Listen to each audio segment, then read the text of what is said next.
베드로서신서 마지막 시간 베드로후서의 내용들을 같이 좀 간략하게 살펴보겠습니다.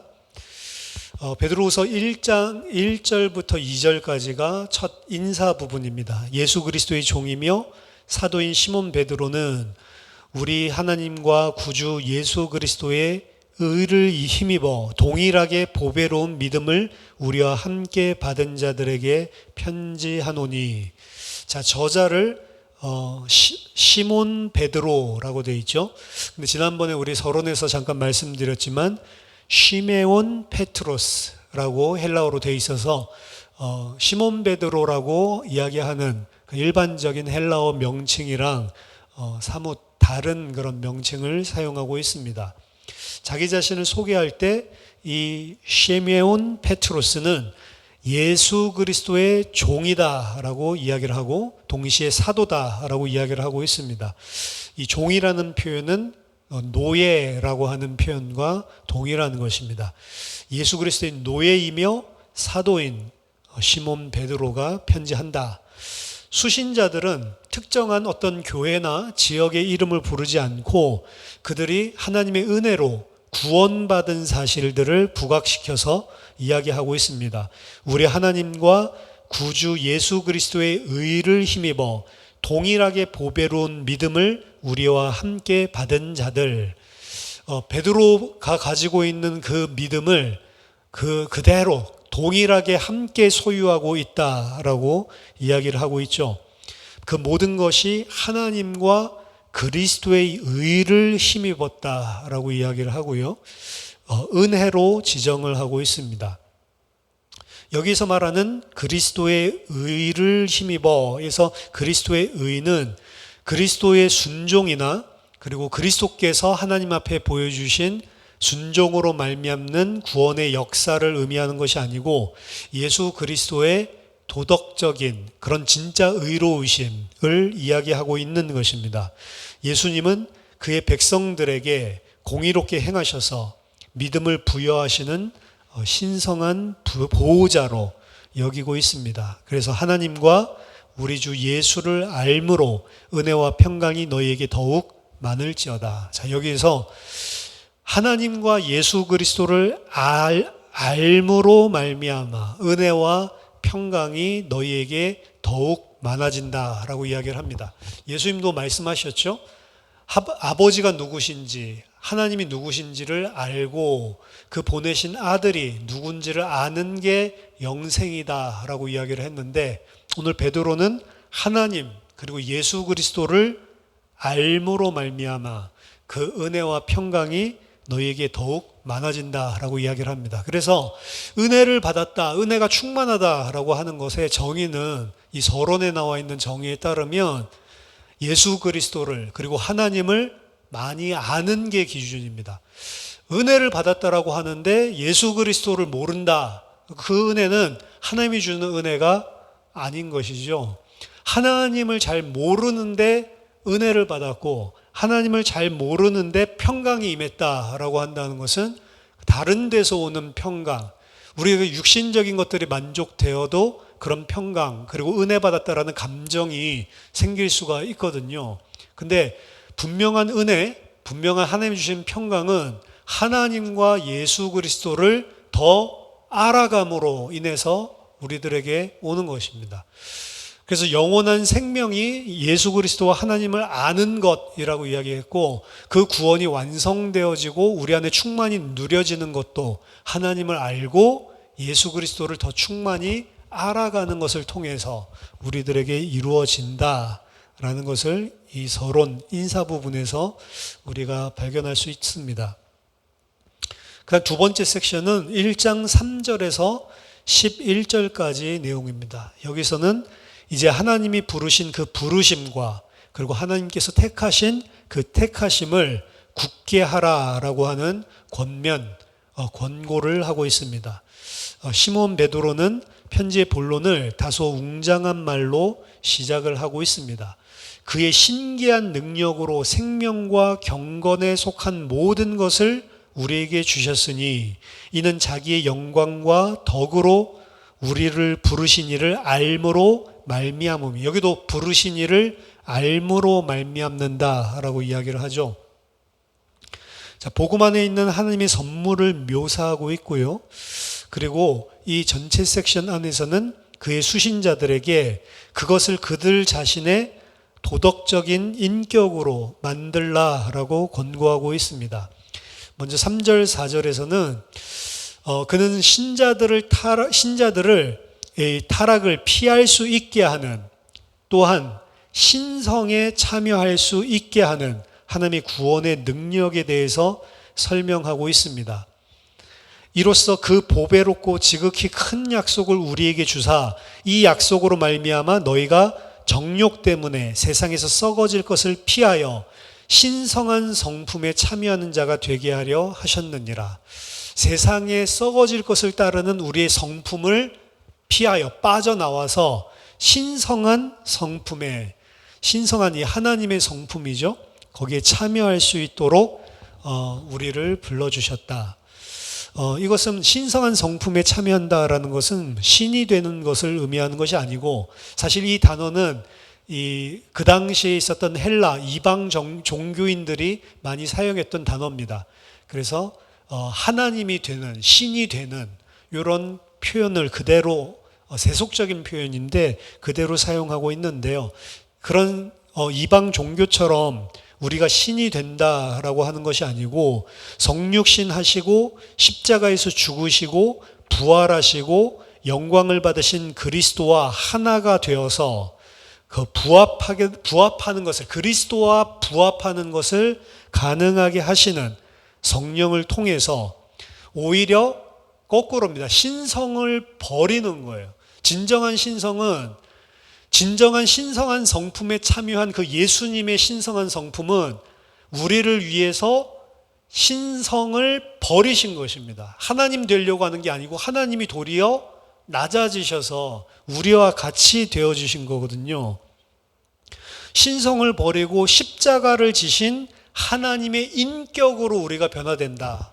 그래서 예수 그리스도 안에 있는 자들은 우리도 신이 돼서 왕노릇하는 것이 아니고, 그 신은 세상 이방 종교에서 생각하는 신이고, 우리가 하나님과 예수 그리스도와 같은 자가 된다라고 하는 것은 어느 정도는 자기 자신을, 신성을 오히려 내려놓으면서까지 사랑하신 그 사랑, 그 인격, 그 성품, 그것에 참여하는 자가 된다는 것입니다. 그래서 우리가 구원받아서 그리스도와 같은 자, 그리스도로 하나님께 인정받는 자라고 이야기를 하는 것은 우리가 어떤 하나님의 반열에 올라가는 것이 아니고, 도리어 우리가 하나님의 그 풍성한 긍휼, 인간을 구원하시기 위해서 자기의 신성을 다 내려놓고 십자가에서 죽으시기까지 우리를 위해 자기 자신을 주신 그 하나님의 성품에 우리가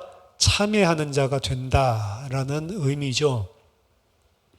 5절에서 9절까지는 베드로는 연속적인 미덕에 대해서 증거하고 있습니다. 그러므로 너희가 더욱 힘써 너희 믿음의 덕을, 덕의 지식을, 지식의 절제를, 절제의 인내를, 인내의 경건을, 경건의 형제우애를, 형제우애의 사랑을 더하라. 자, 신성에 참여하는 것들을 나오고, 이게 믿음으로 시작해서 어디로까지, 그 자기의 신성을 버리고 우리를 사랑하신 그 사랑에게까지, 이거 위에, 믿음 위에 이걸 더하고 이걸 더하고 이걸 더하고 여러 가지 미덕들을 이야기하고 있죠.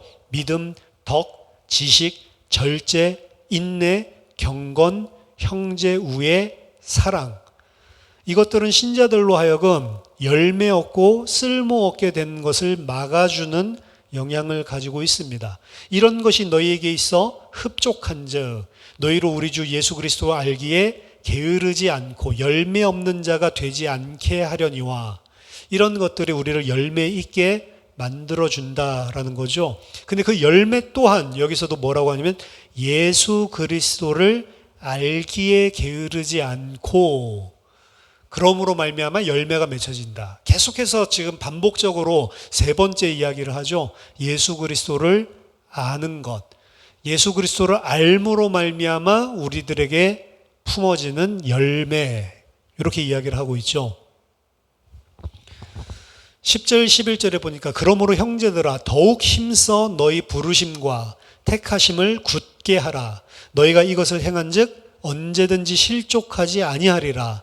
이같이 하면 우리 주 곧 구주 예수 그리스도의 영원한 나라에 들어감을 넉넉히 너희에게 주시리라. 자, 이에 대해서 리차드 보컴은 이렇게 강조를 합니다. 그리스도인의 믿음의 윤리적인 열매들은 마지막 구원의 획득을 위해 객관적으로 필요하다. 도덕적인 객관적인 삶이 있어야 구원이 확정된다는 말이냐? 그 말이 아니라고 이야기를 합니다. 구원을 받기 위해서 여기서 이야기하고 있는 도덕적인 행위에 근거해서 구원을 주는 것이 아니지만, 구원을 받은 자는 그런 여기서 이야기하는 도덕적인 아름다운 열매의 삶이 반드시 객관적으로 나타나게 돼 있다. 이렇게 이야기를 합니다. 그래서 이러한 것들이 그리스도를 알아가면서 구원받은 자들에게 열매로 나타날 수밖에 없다라고 이 리차드 보컴은 강조를 하고 있습니다. 마지막 때에 심판대 앞에 섰을 때 하나님의 백성들이 진짜로 그리스도인이 맞다면 그 그리스도를 알고 믿음으로 말미암아 점점 더 알아갈수록 이러한 여기서 이야기한 열매들이 결국에 사랑이라고 하는 색깔의 열매들이 나타나게 돼 있다. 완전하지는 않겠지만 이 땅에서 그러한 객관적인 그런 행위들, 삶들이 반드시 수반되어진다라고 이야기를 합니다. 이것은 잘못된 그 이단들이 존재를 했었고 초대교회 당시에도 이러한 부분들은 믿음과 상관없는 것처럼 이야기를 했지만 모든 서신서들은 당연하게 나타나는 수반되어지는 삶의 모습들에 대해서 다 이야기를 하고 있습니다. 자, 12절에서 15절까지가 세 번째 섹션인데요. 사도의 가르침을 기억하라 라고 하는 권면입니다. 내가 힘써 너희로 하여금 내가 떠난 후에라도 어느 때나 이런 것을 생각나게 하려 하노라. 그러니까 베드로가 이제 죽음이 가까워온 것을 감지한 거죠. 그렇기 때문에 죽고 난 이후에도 너희들이 이런 것들을 기억하게 하기 위해서 내가 이 편지를 쓴다. 베드로 후서 안에 직접적으로 나와 있는 베드로 후서의 저술 목적입니다. 이 땅의 장막을 베드로가 벗기 전에 독자들이 가지고 있었던 베드로가 살아 생전에 증언했었던 진리에 대해서 항상 깨우치고 생각나게 만들게 하기 위해서, 상기시키게 하기 위해서 이 글을 남긴다. 사실은 성경 자체가 그 서신서가 우리들이 받아놓은 것들이 성경 안에 편입되기도 했지만 예수님을 직접 목격했던 사도들이나 1차적인 그런 그 눈으로 직접 봤던 목격자들이 죽기 시작하고 그럼에도 주님이 재림하지 않으면서 이러한 그들의 증언들을 생생하게 담아놓고 후대들을 위해서 계속해서 이것을 전달할 필요성을 느꼈기 때문에 사실은 복음서도 기록을 하고 그리고 이런 기록들을 남기는 베드로 후서도 지금 마찬가지 목적입니다. 베드로가 곧 떠나지만 죽을 때가 이제 다가왔지만 그 전에 이 글을 남겨서 너희로 항상 내 증언, 내가 살아있을 때 증언했던 그리스도에 관한 그 교훈들을 항상 생각나게 하려고 지금 쓴다라고 이야기를 하죠. 베드로는 곧 그가 떠날 것임을 분명히 하고 있습니다. 15절 때문에 이제 우리 서론에서 살펴봤지만 이제 이 글을 정말로 베드로가 썼냐라고 하는 그런 그 논란이 일어나기도 하는 그런 구절이죠. 자, 내가 힘써 너희로 하여금 내가 떠난 후에라도 어느 때나 이런 것을 생각나게 하려 하노라. 이것은 그래서 미래에 그 베드로 죽고 난 이후의 세대들을 사실은 염두에 두고 있는 것이고, 그리고 제3의 베드로 서신이 있었을 가능성도 있다라고 이야기를 합니다. 반대로는 이것은 이미 마가복음에서 나와 있는 그 베드로와 예수님과의 공생의 관계 속에서 있었던 그런 내용들을 이제 개인적으로 풀어서 성도들에게, 교회들에게 기억하게끔 그렇게 쓴 것일 수도 있다라고 이야기를 하고 있습니다. 이제 항상 기억나게 하려고 하는 주제가 뭐냐? 우리 주 예수 그리스도의 능력과 강림하심을 너희에게 알게 한 것이 교묘히 만든 이야기를 따른 것이 아니요 우리는 그의 크신 위엄을 친히 본 자라. 변화산 사건을 이야기를 하죠. 16절부터 21절까지는 본인이 장차 그들에게 임하실 그리스도의 재림에 대해서 이야기를 했었는데, 그것이 단순하게 온 것이 아니고 직접 눈으로 목격해봤던 목격담을 이야기한 거고 증인으로 이야기한 거다. 그래서 사도적인 베드로의 메시지의 적합성에 대해서 이야기하고 있습니다. 1장 16절부터 21절까지죠. 그래서 이 본인 자체가 사실은 이 분위기가 베드로후서는 강림에 대한, 재림에 대한 이야기가 주제로 흐르고 있는데, 예수님이 안 오니까 사도들이 이제 다 죽어가고 이러는데 곧 오신다고 하신 예수님이 안 오니까 거기에 대한 이제 불신앙, 이런 것들이 생긴 사람들에 대해서 많이 지금 깨닫게 하는 그러한 편지고요. 그리고 그러한 주장을 하는 베드로의 이유가 자기들이 교묘히 만든 것이 아니고 친히 하늘로 나는 음성과 그리고 예수님이 변형된 그 영광된 모습을 직접 봤다. 그래서 이 메시지는 확실한 것이다. 사도적인 증언의 확실한 진리고 신뢰성이 갈 수 있도록 지금 이 이야기를 하고 있습니다. 예수님의 이야기, 특히 변화산에서 변화는 만들어낸 신화나 사람이 교묘하게 만들어낸 것이 아니고 눈으로 직접 보고 들은 사람들로 말미암은 것입니다. 그들은 직접 예수님의 장엄한 영광을 받고 그리고 예수님을 입증해 주시는 하나님의 음성을 하늘로부터 들었습니다. 19절에서 21절, 19절 보면 또 우리에게 더 확실한 예언이 있어 어두운 데를 비추는 등불과 같으니 날이 새어 샛별이 너희 마음에 떠오르기까지 너희가 이것을 주의하는 것이 옳으니라. 자, 이 관점에서 사도는 성경의 예언 전체를 돌아볼 수 있었고, 여기 예언이라고 하는 것은 그들이 가지고 있는 구약 성경이겠죠. 역으로 거슬러 올라가 생각해 볼 때 구약의 모든 말씀들이 다 이해되어지고 성취되어졌다는 거죠. 위대한 예언들 중 하나는 야곱에게서 별이 떠오를 것이다 라고 하는 예언인데요. 이것은 당시에 유대인들 사이에 메시아에 대한 예언으로 널리 알려져 있습니다. 그래서 너희 마음에 샛별이 떠오를 때까지, 사실은 이게 메시아를 이야기하고 있었던 그런 표현이라는 거죠.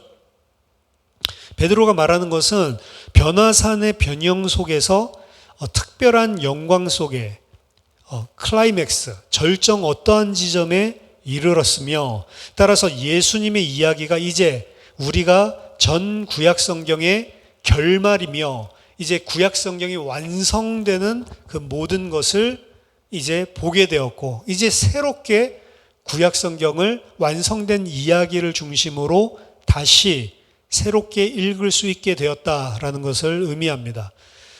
먼저 할 것은 성경의 모든 예언은 사사로이 풀 것이 아니니, 어떻게 풀어야 됩니까? 그 예언이 성취된 결말을 보고 예언을 다시 풀어야 된다. 이게 이제 사도들의 성경 읽기의 관점이죠.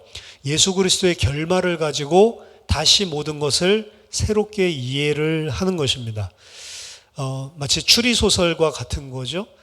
추리소설 읽어나가는 가운데에서는 누가 범인인지 명확하게 보이지 않고 자세하게 사람들의 말을 읽어봐도 이 사람이 범인이라서 이 말을 하는지 아니면 범인이 아니라서 이 말을 하는 건지 잘 모르고 애매모호한 게 많습니다. 그래서 좋은 추리소설은 그 추측하는 과정에서 범인 같은 사람을 계속 보여주는데 독자들이 읽으면 이놈이 범인인데 생각하는데 마지막 결말에 가면 그 사람이 범인이면 재미가 없는 추리소설이고, 다른 사람이 의외의 인물이 범인이어야 이게 이제 잘 쓴 추리소설이죠. 근데 결말을 알고 나서 다시 추리소설을 읽어보고 그 의심받던 사람이 하는 말 혹은 의심 안 받던 사람이 하는 말, 이런 것들을 보면 다 이제 재해석이 됩니다. 아, 이래서 이 말을 했고 저래서 저 말을 했는데, 마찬가지로 절정, 클라이맥스, 예수 그리스도의 영광을 가지고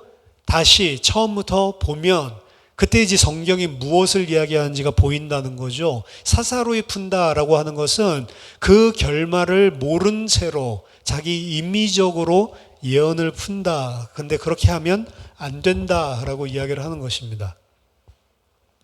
또한 이제 하나님이 주신 이 성경 예언을 통해서 어떻게 모든 것이 다 예수 그리스도 자신에게 일어났었던 그 일을 가리키고 있었는지를 알 수 있게 되었다라는 것을 의미하는 것입니다. 그리스도 안에서 하나님의 영광에 계시는 이 편지에 있는 위대한 두 가지 약속, 신의 성품에 참여하는 자가 되게 하는 것, 그 다음 두 번째 예수님의 재림, 파루지아를 기다리는 것, 이 두 가지를 함께 묶어주고 있습니다. 2장 1절부터 22절까지 섹션은 거짓 교사와 거짓 선지자에 대한 경고입니다. 2장 1절에서 3절 보면 그러나 백성 가운데 또한 거짓 선지자들이 일어났으니 이와 같이 너희 중에서도 거짓 선생들이 있으리라. 베드로가 자기 살아있을 때 지금 일어난 거짓 선생들 뿐만이 아니고 이후에도 이제 교회 안에는 거짓 선생들이 항상 있을 것이다. 이것도 경고를 하고 있죠. 그들은 멸망하게 할 이단을 가만히 끌어들여 자기들을 사신 주를 부인하고 임박한 멸망을 스스로 취하는 자들이라.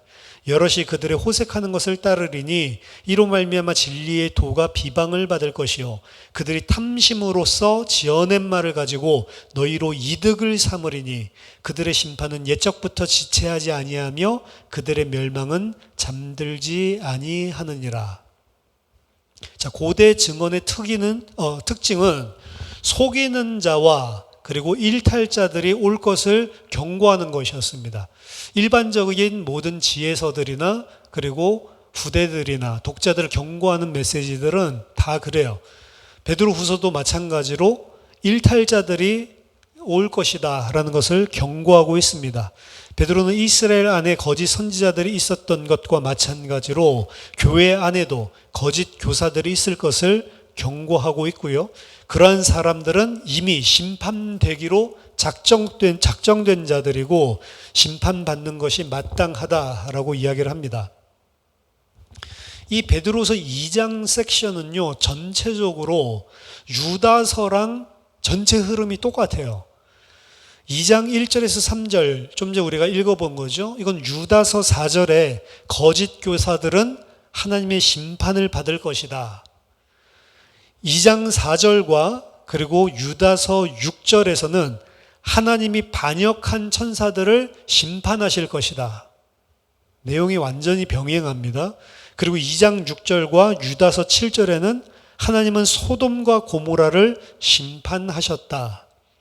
2장 10절과 유다서 8절은 거짓 교사는 육신을 더럽히고 권위를 무시한다. 그리고 2장 11절에서 12절과 유다서 9절부터 10절까지는 거짓 교사들은 이승 없는 짐승으로 그들이 알지 못하는 것을 비방한다. 2장 15절 그리고 유다서 11절은 거짓 교사들은 발람의 길을 따르며 삭슬 추구한다.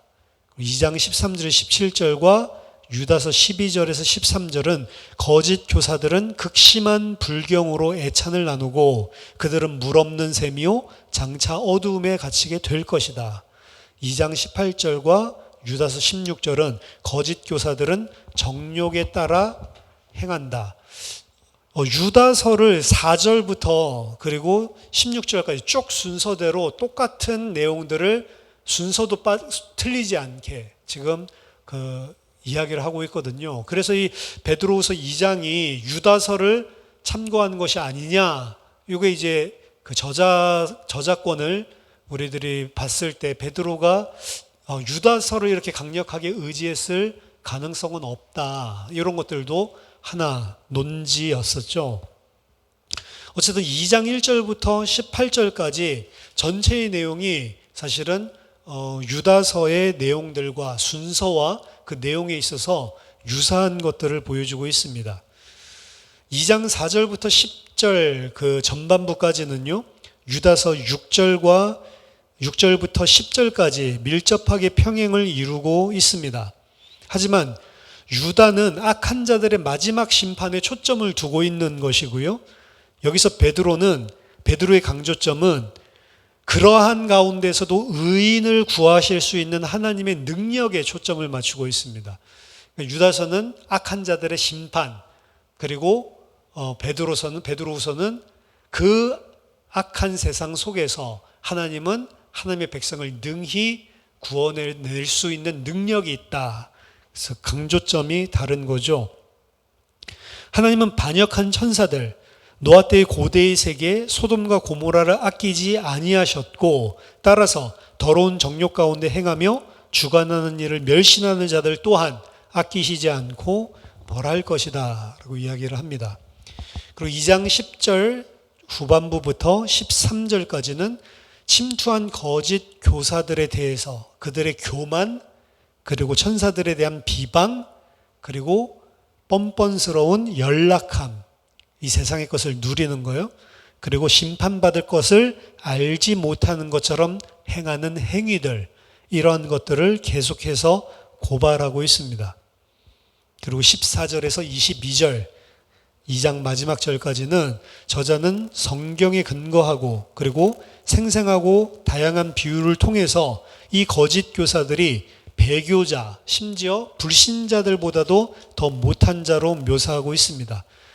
그들은 이전에 자신들이 저질렀던 죄악과 사악함과 더러움으로 돌아간 자들이다 라고 이야기를 합니다. 그러니까 이들이 그냥 안 믿는 자들이 밖에 사는 게 아니고 교회 내부에서 이 사람들이 복음과 진리와 다른 것들을 주장하면서 거짓 교리를 증거하는데, 이들이 원래는 예수를 믿었던 것처럼 사실은 보여지는 자들이죠. 교사들이라고 했으니까. 하지만 이들은 다시 그 죄악과 더러움으로 다시 돌아간 자들로 비유를 하면서 두 가지 잠언을 인용하고 있습니다. 개가 그 토한 것으로 돌아간다. 그리고 돼지가 씻었다가 더러운 구덩이에 도로 누웠다 라고 이야기를 합니다. 그래서 그들을 따라가는 것은 예수 그리스도께서 주신 은혜를 알면서도, 그 예수를 알면서도 직접적으로 사실은 배교하고, 그리고 그를 다시 한번 십자가에 못 박는 것과 같은 행위다라고 이야기를 하죠. 이 이야기들을 보여주면서 그들이 행하는 것처럼 너희들은 함께 현혹되어서 함께 그 길로 가면 안 된다라고 경고를 하고 있습니다. 그리고 3장 1절에서 13절 주님의 재림의 지체에 대해서 설명하고 있죠. 왜 파루지아라고 하는 건 하나님의 나라라는 이야기인데, 성경에서 이야기하는 마지막 때를 이야기합니다. 왜 파루지아가 지체되는가, 거기에 대해서 설명하고 있습니다. 구체적이고 그리고 어려운 주제인데요, 과연 예수님께서 재림할 것인가 라고 비방하고 있었던, 조롱하고 있었던 자들이 존재했기 때문에 여기에 대해서 강력하게 경고하고 있는 거죠. 그들이 이야기하는 것은 역사는 이전에 있었던 것처럼 계속 똑같이 반복되어서 흘러가고 있고, 또한 태초로부터 이 세상이 지어진 그대로 존재한다. 이게 어떻게 없어지고 그리고 어떻게 멸망받는다라고 쓸데없는 소리를 하냐라고 이야기를 하는 사람들이었는데요. 기독교 1세대가 이미 다 죽어갔지만, 혹은 모두 죽었지만 세상의 일에는 전혀 변화가 없었기 때문에 이러한 사람들이 이미 사도가 살아있었던 말에도 이런 일들이 많이 일어났던 것 같습니다. 따라서 아마도 이 사람들은 예수님의 재림은 없을 것이고 택한 자들을 위한 공의 이런 것도 없으며 세계를 위한 최종적인 하나님의 목표점 이런 것들은 없다. 그러니까 이 사람들이 세속적으로 그리고 자기 자신의 안락과 쾌락을 위해서 흘러갈 수밖에 없는 거죠. 베드로는 이에 대해서 두 가지로 답변을 하고 있습니다. 3장 5절에서 7절. 이는 하늘이 옛적부터 있는 것과 땅이 물에서 나와 물로 성립된 것도 하나님의 말씀으로 된 것을 그들이 일부러 잊으려 함이로다. 이로 말미암아 그때의 세상은 물이 넘침으로 멸망하였으되 이제 하늘과 땅은 그 동일한 말씀으로 불사르기 위하여 보호하신 바 되어 경건하지 아니한 사람들의 심판과 멸망의 날까지 보존하여 두신 것이라. 자, 이 세상이 창조되고 이 세상이 물로부터 나온 것도 하나님의 말씀하셨고 말씀하신 그대로 된 것이다. 그렇다면 주님이 말씀하신 그 재림, 종말, 이 세상의 끝이라고 하는 것 또한 하나님 말씀하셨기 때문에 반드시 올 수밖에 없는 것이다. 만약에 그러한 것을 무시하고 하나님의 심판을 경홀히 여기면 물이 나와서 노아의 때 심판했던 것과 마찬가지로 그 자들 그 불심판을 피할 수 없을 거다라는 논리로 이야기를 합니다. 조롱하는 자들은 하나님이 이 세상을 땅을 물로부터 만드셨다는 사실은 동의하는 것처럼 보이지만 그들은 하나님이 또한 대홍수로 심판의 도구로도 물을 사용하셨음을 일부러 잊고 있는 것 같다라고 이야기를 합니다. 창조의 하나님은 또한 창조하신 것을 심판하시는 심판의 하나님이시기도 하다. 하나님이 다시 세상을 심판하실 때에 그것은 물로 말미암은 것이 아니라 불로 말미암은 것이 될 것이다. 두 번째로 하나님의 관용과 하나님의 오래 참으심을 기억해야 된다라고 이야기를 합니다. 하나님은 시편 90편 4절에 보니까 주께는 천년이 하루 같다라고 이야기를 하죠. 하나님은 하나님의 스케줄대로 종말의 스케줄을 세상 사람들과 의논하는 게 아니고 하나님만 아시는 스케줄을 가지고 운용하고 계시는데 그 하나님의 스케줄, 하나님의 달력은 인간이 가지고 있는 것과 다르다는 거죠. 천년이 하루 같고 하루가 천년 같다. 따라서 속히 온다라고 하는 표현 자체가 마치 지금 뭐 벌써 몇십 년이나 지났는데 안 왔는데요. 이렇게 이야기할 수가 없다는 거죠. 예수님이 속히라고 하는 시간적인 개념이 세상의 개념과 다른 하나님의 그런 스케줄이기 때문에 주 예수님의 재림이 명백히 지체되고 있는 것은 오히려 하나님의 오래 참으심이다라고 이야기를 합니다. 하나님은 그 누구도 멸망하지 않기를 원하셔서 사람들로 하여금 회개할 시간을 주기 위해서 지금 아직 오지 않는 것이다. 말하자면 하나님이 진짜로 지금 온다면 그렇게 말하고 있는 너희들 정말로 그 심판을 피할 수 있겠냐라는 이야기죠. 오히려 지금 하나님이 너희들을 참아주고 있기 때문에 만약 지금 온다면 당장 구원받지 못할 너희들을 구원할 수 있는 기회를 허락해 주시는 것이다. 회개할 수 있는 시간을 허락하시는 것이다 라는 거죠. 신약 성경의 다른 곳에서 약속한 것처럼 주의 날은 도적같이 임한다라고 이야기를 합니다. 그리고 그때에는 물질이 뜨거운 불에 풀어지고 땅과 그 중에 있는 모든 일들이 다 드러나게 된다. 여기서의 포커스는 불심판, 마지막 주님이 재림 때 이 땅이 다 풀어서 없어진다에 방점이 있는 것이 아니고 모든 숨겨진 것이 그날에는 다 드러난다라는 것에 방점이 있는 것입니다.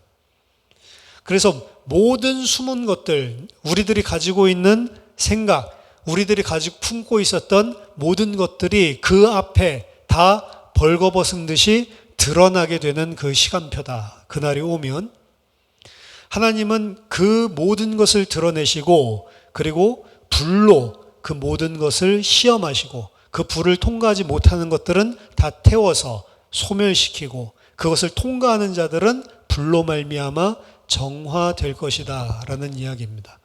이 모든 것을 고려했을 때 너희들은 어떻게 살아야 하는 것이 마땅하냐라고 이야기하는 거죠. 의인이 거하는 곳인 새하늘과 새 땅을 준비하는 가운데서 경건하게 살아라 라는 이야기입니다. 11절에 너희가 어떠한 사람이 되어야 마땅하냐? 거룩한 행실과 경건함으로 하나님의 날이 임하기를 바라보고 간절히 사모하라. 그날에 하늘이 불에 타서 풀어지고 물질이 뜨거운 불에 녹아지려니와 우리는 그의 약속대로 의가 있는 곳인 새 하늘과 새 땅을 바라보도다.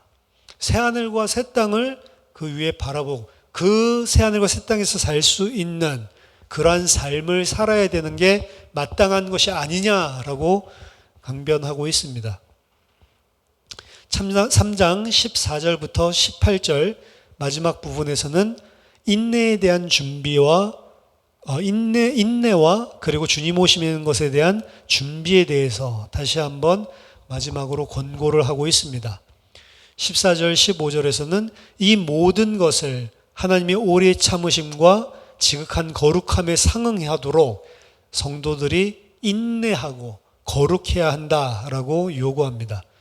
저자가 말하듯이 이것은 바울 서신서에서도 정규적으로 이야기하고 있는 그런 특징적인 내용이죠. 같은 메시지입니다. 3장 15절 16절 바울이 말한 것은 곡해하기 쉽기 때문에 성도들은 함부로 곡해해서는 안 된다. 바울 서신서에 대한 경고를 하고 있죠. 17절 18절 중요한 것은 그들이 주님과 구원자를 아는 지식과 은혜 속에서 성장하는 것이다. 18절 마지막 보면 오직 우리 주 곧 구주 예수 그리스도의 은혜와 그를 아는 지식에서 자라가라. 또 그를 아는 지식 계속해서 이야기를 하고 있죠. 이 모든 것들이 사실은 베드로 후서의 관점에서 본다면 그리스도를 예수님을 하나님을 모르기 때문에 지금 계속 이러한 이 세상적인 타락하는 삶들이 나오고 그리고 하나님을 멸시하는 일들이 지금 행행되어지고 있는 것이다. 그 관점에서 계속해서 일관적으로 설명을 하고 있습니다. 하나님의 백성은 그래서 이 땅에서 중요한 게 주님이 누구신지 우리를 구원하신 그 구원자가 누구신지를 아는 것이고 그 지식 가운데서 하나님의 백성으로 온전하게 성장하는 것입니다. 베드로는 특이하게도 마지막 이 축도가 예수님만을 중심에 둔 축복으로 마무리를 하고 있는 거죠. 영광이 이제와 영원한 날까지 그에게 있을지어다. 구주 그리스도 하나님 성부 아버지에 대한 언급이나 성령에 대한 언급이 없이 구주 예수 그리스도에 대한 축도로 모든 것들을 다 마무리하고 있습니다. 그래서 베드로후서 전체를 보면 말세 때 살아가는 하나님의 백성이 어떻게 말세를 잘 준비하냐. 제일 중요한 키는 예수 그리스도와 하나님 아버지를 아는 것, 그리고 그 지식으로 성장하는 것이라고 이야기를 하고 있고요. 그 마지막 때를 잘 준비하지 못하고 있고 오히려 하나님이 말씀하시는 것들랑 반대적으로 지금 거짓 교사들이 가르치고 있는데 그들은 결국에는 왜 그러죠? 하나님을 모르고 예수 그리스도를 모르기 때문에 엉뚱한 하나님과 반대되는 세상적인 육신적인 이교도적인 그러한 말씀을 가르치고 있는 것이다 라고 이야기를 합니다.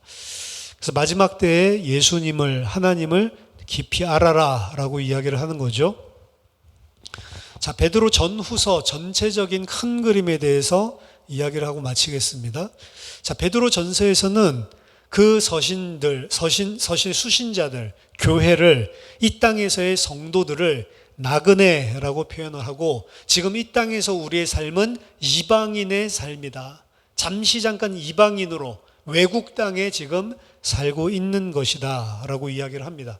그렇기 때문에 잠시 잠깐 이 땅에서 겪는 것들, 핍박, 환난 이러한 것들조차도 오히려 예수님을 따르는 제자로 주님도 이 땅에 이방인으로 오셨을 때 그 일을 감당하셨던 것처럼 너희들도 예수님을 따르는 제자라는 사실은 보여주는 것, 증명해 주는 게 그 핍박이다.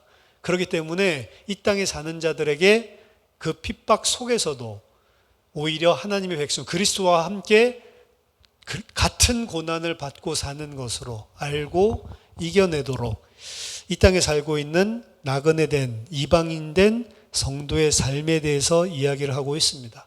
그래서 핍박 환난 당하고 있었던 자들에게 특별히 고난 당하고 있었던 자들에게 특별히 권면하는 메시지입니다. 그러한 어려움들이 왔을 때 너희는 오히려 감사해라. 왜? 너희가 정말로 그리스도와 연합한 자다라는 것을 보여주는 것이기 때문에. 오늘 살펴본 이 베드로 후서는요, 이 마찬가지로 하나님이 택하신 주의 백성들에게 이야기를 하고 있는데, 이 하나님이 택하셨다라고 하는 것은 여기서는 베드로가 예정론, 예지론 이런 이야기를 하려고 하는 것이 아니고, 베드로 후서가 이야기하고 있는 이 택하심의 중심은, 택하심은 반드시 시험되어져야 하는 것이며, 그리고 그 사람의 삶의 양식에 의해서 입증되어져야만 하는 것이다. 베드로는 하나님의 백성이 특징이 이 땅에서 그 하나님의 백성의 열매, 덕을 살아내므로 그들 자신이 분명히 하나님이 부르시고 택하셨다라는 사실을 분명히 해야 된다. 그들이 택한 자에게 정말 속했음을 너희들은 그 분명한 삶을 통해서 보여줘라 라고 이야기를 합니다. 만약 선지자가 신실함을 일군다면 떨어져 나가거나 그리고 열매 없는 것은 불가능하다는 겁니다. 진짜로 우리 안에 신실함을 우리가 일구어 나가면 그러한 그러한 예수 그리스도의 열매는 당연히 나타날 수밖에 없는 거죠. 그게 내가 신실했는데도 불구하고 그러한 열매가 하나도 안 나던데요. 이거는 불가능하다는 것입니다. 성도들은 역사의 끝에 거기에 있을 운명이고 그 마지막 날에 어떠한 모습의 백성으로 하나님 앞에 발견되기를 원하는지 늘 염두에 둬라. 하루하루를 살아가면서도 마지막 주님이 오시는 그 시간표에 내가 어떤 모습으로 내가 그 앞에 서야 되는지를 명심하고 그러한 삶이 되기 위해서 하루하루를 살아가라. 미래의 종말론적인 심판을 생각할 때 택자들은 그 앞에서 점도 없고 흠없는 자로 평안 가운데 발견되기 위해서 힘써야 하는 모든 노력을 다해야 하는 그러한 책임을 가지고 있고 그렇게 할 수밖에 없다는 거죠. 도덕적인 노력은 마지막 날에 그 사람으로 하여금 하나님의 택함을 받게 하려는 것이 아닙니다. 반대로 그것은 그 사람이 택함 받은 사실이란 것을 분명하게 나타내주는 없어서는 안 되는 분명히 나타날 수밖에 없는 열매이고 그것이 바로 그 사람이 구원받은 사람이다라는 사실을 증명하는 것이다. 그래서 말로 믿는다.